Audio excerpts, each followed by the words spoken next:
Hi, everyone. Pastor Galen, lead pastor at Cheyenne Hills Church. Thank you so much for joining us on this podcast.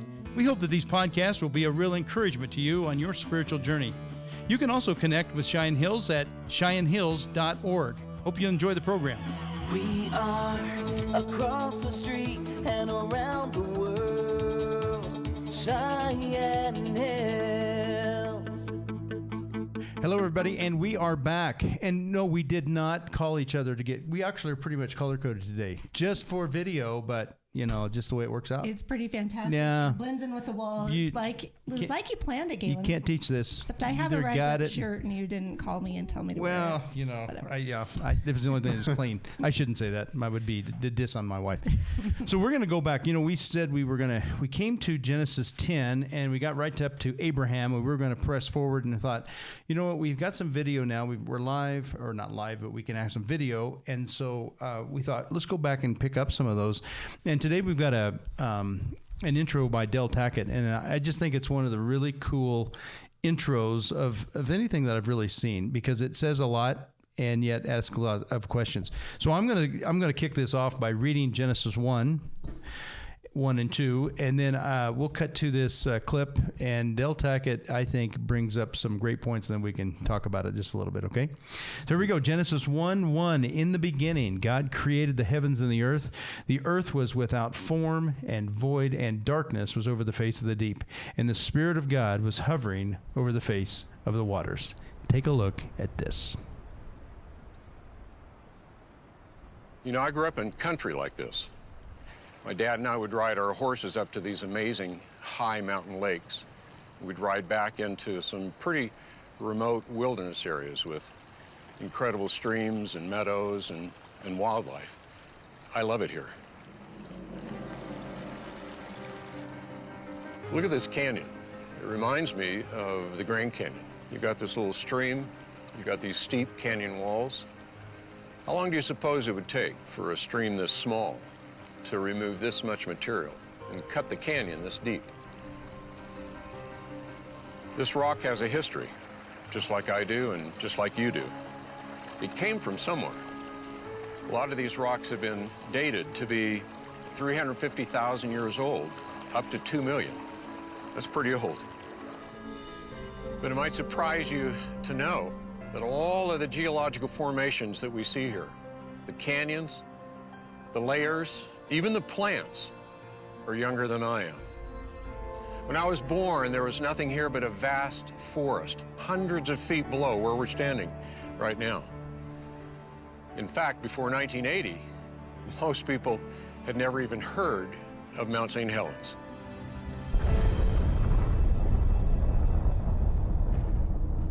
It was in that year, on May the 18th, that molten rock created a steam blast with a force of 20 million tons of TNT. Avalanche debris and other flows from the eruption laid down all of those layers rapidly, up to 600 feet thick. A couple years later, there was some more volcanic activity that created a mud flow that cut out this entire canyon. It also cut through deep bedrock, all in a couple days.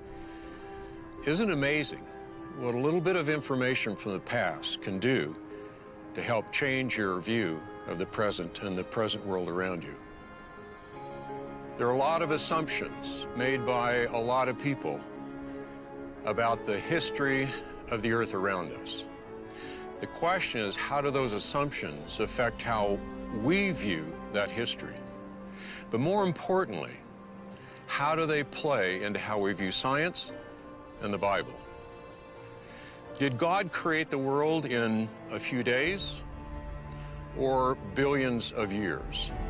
Is mankind descended from apes, or did God create us instantly in his image?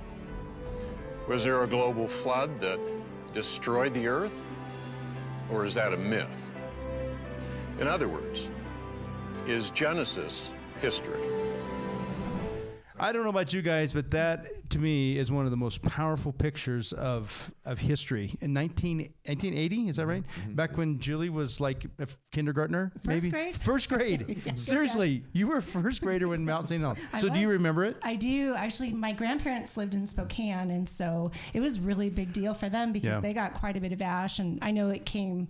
I don't know if it went through the whole United States, but definitely the western I remember side. in western Kansas, we had a skiff of it. You know, we were looking at our windshields and stuff. So clear into Kansas, there was some ash from Mount St. Helens. Yeah. Not a lot, obviously, but I've actually talked to people even around Cheyenne, and there was quite a bit of ash. I don't know, quarter of an inch or so. You weren't here then? No, we would have been down in Dallas at that time. Yeah.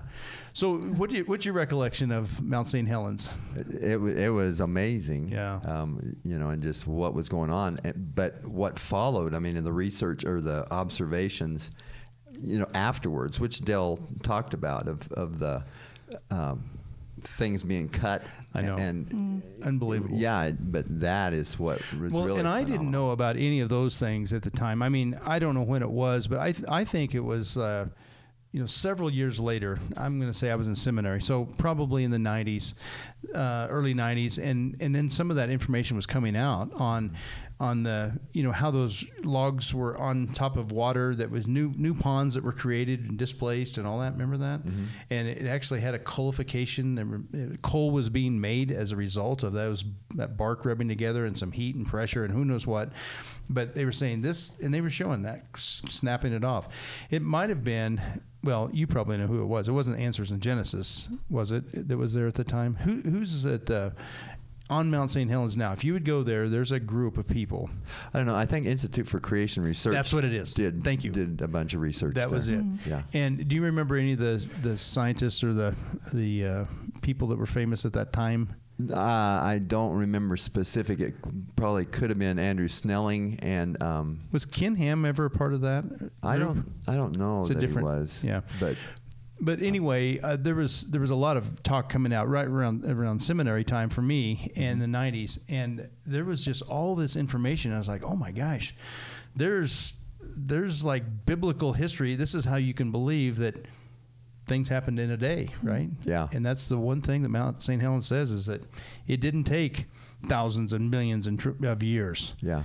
It happened in days. It's unbelievable. Well, and that's fascinating because you were in seminary, in 92, 93? Yeah, in 89 to 93. Okay, so that would have been less than 10 years from Mount St. Helens that there was all of that evidence. Exactly. And so that really speaks to just the power and how quick that really does happen. Right. And I remember, so you were teasing me about being little, but I had a book about Mount St. Helens. Of course you did. And of course so I you did. were a nerd way back then. Way back then. Yeah, thanks for... Started early. Yep, thanks for clearing that up for all the world to hear. But no, I actually probably still have the book. But I'll go home and see if I can find it. My point, ladies and gentlemen. There you go. But they had all of these pictures of the mudslides and the power of the trees being moved and cars being picked up. And you think about that then in correlation to the flood and just how powerful water, mud, all of this is. And this was just one volcanic eruption. And who knows how much volcanic activity must have been happening, and of course all the torrential rain and the fountains of the deep. Unbelievable upheaval of the soil and of water and the power of it. I don't think we really get how powerful this planet is when it's being moved around. Another thing that they saw there, in the fossil record, there are trees where there's no roots. It's just these big, massive trunks. The tops are gone, the bottoms are gone, and they're through several layers of strata. Right. And it's like, how did this happen? Well, Mount St. Helens demonstrated that. Just the force of the volcano sheared off huge trunks. Wow. And then buried. I mean, they were standing upright, and as layers came in, and just were laid down quickly. Well, and I think even, correct me if I'm wrong, but I think even some of those trees, even now, there's kind of a petrified portion of them. Is that right? I That's believe kinda so. happening? But it definitely shows the tree through these strata, and it's like, well, that's how it happened. It didn't stand there for a billion years and let the dust fill in. No. And it had to happen quick. And so once you start seeing this, and we see it in real time, I mean, to me, it's like God shouting, right? Yeah. You know, in this massive explosion, we just saw that. It's like God's shouting, and then 10 years later, we get to see this is how it happened. And you can believe this word. It's even more true than we can ever even imagine. We don't have to guess at it. We have evidence from Mount St. Helens that these massive forces, these things can happen very quickly. Yeah. I think it's fascinating. I thank you for joining us on this. We would encourage you to go and watch is Genesis history. There's, I don't know, it's like about an hour and 44 minutes, I guess, of video, him interviewing different people, different kinds of disciplines to try to understand this fossil record and the sedimentary layer. That they went to the Grand Canyon. I think it's fantastic. But that's the intro of it. Del Tackett had done a fabulous job. And is Genesis history. So thanks for joining us, and we will continue in our journey through Genesis.